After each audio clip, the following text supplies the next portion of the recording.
ချိန်တိုင်းကျွန်တော်တောက်လျှောက်တီးနေခဲ့တာဗျာ open vision နေမှာဆိုရင်လည်းပို့ပြီးတော့စိုးလိမ့်မယ်ပေါ့နော်ဟမ်တောက်လျှောက်ပြန်ပြီး rolling stone ပြန်ပြီး dive ပြီးကြိုးစားဒီက CP low H ပြန်ပြီးဖြစ်နေရဗျာ အဲ့တော့ခါနေတဲ့ win nation နဲ့ 3v1 နဲ့ control လို့တွေ့ရတဲ့ဘုကလည်းကိုရတဲ့ people damage ကျူတာနေခဲ့ damage အောက်မှာတစ်ဖက်ကလည်း corner နဲ့ mega kill ပြန်ပြီးတော့ပေးရလို့ immortality ပြတ်သွားတဲ့ Varia တောက်ရ recall ခဲ့တဲ့အောက်မှာ 1 for 1 trade ကိုတော့ Nico ပြန်ပြီးတော့ရယူထားပါသေးတယ် တောက်လျှောက်ဆိုလိုပဲ Hero K 1 for 1 front line Hero တွေပြန်ပြီး trade ထားတဲ့နောက်မှာတော့ဒီ low ကိုတခါတည်းကေးဖို့ဆိုတာတော့မဖြစ်နိုင်သေးဘူးဗျာ 1 for 1ပြန်လဲပြီးတော့ trade time နဲ့ပဲကျွန်တော်ဒီအချိန်ဒီမှာတော့ vision တွေကတော့ပြန်ပြီးတော့ထောက်အောင်ပဲ တော့စားပြီးတော့ခေါ်တုံးနေတာ dancing လုပ်နေတာ YG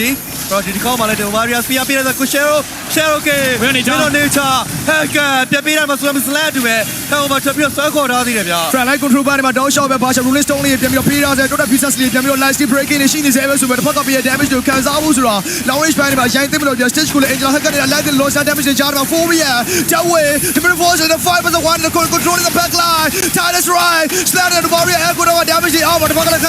ကိုပြန်ချခဲ့ပဲ CP long range damage တွေကြားမှာ 1 for 1တော့ကြောက်ခါမှာတပ်ပြီးတော့ spread တော့တယ် CP see the day see the glory but CP he is the glory ဒီချိန်မှာတကယ်ပဲ true match ကိုတက်ပြီးတော့တောင်းသွားပြီဗျာ yes Mythicity ကျွန်တော်တို့လိုချင်နေတဲ့ပုံစံတကူချိုးပြတ်သွားနိုင်တော့မှလား Grand Final ချိန်လာတော့တကူ hacker ပြန်ပြီးတော့ဘူတာကိုကျိုးလိုက်မယ်မလွယ်ဘူးဗျာ Shadow big damage ရတော့ blade ကိုထပ်ပြီးတော့ချလာခဲ့ damage မ careless free by CP QD the grand final of Mythicity again ladies and gentlemen show embassy representative Mythicity Grand Final ချိန်လာတော့ဒီချိန်မှာ Mythicity ချိုးပြတ်သွားနေပဲ EWC MSC 2025ကိုတော့ Mythicity မြန်မာရဲ့ကိုစားပြုနေနေတော့တလန်းသွားနိုင်ခဲ့ပြီပဲဖြစ်ပါတယ် တကယ်ကောင်းတဲ့တကယ်တရလက်ပါတဲ့ကစားပုံတွေကြားထဲမှာပဲမသတိအသင်းဟာသူတို့ရဲ့ချိန်သာဆိုးတွေကလွတ်မြောက်ခဲ့ပြီးတော့ပဲမြန်မာကိုစားပြုအနေနဲ့ sorry မြန်မာသွားရောက်ရှင်မြန်ခွင့်ကိုတော့ရယူသွားနိုင်ခဲ့ပြီဖြစ်ပါတယ် Oh yeah CP QD Sans Nico Kilan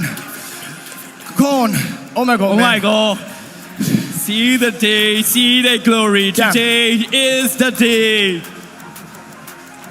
ကဲကောင်းတဲ့တရလက်ပါတဲ့ကစားပုံတွေဟာအားလုံးရဲ့ရှင်ထဲမှာ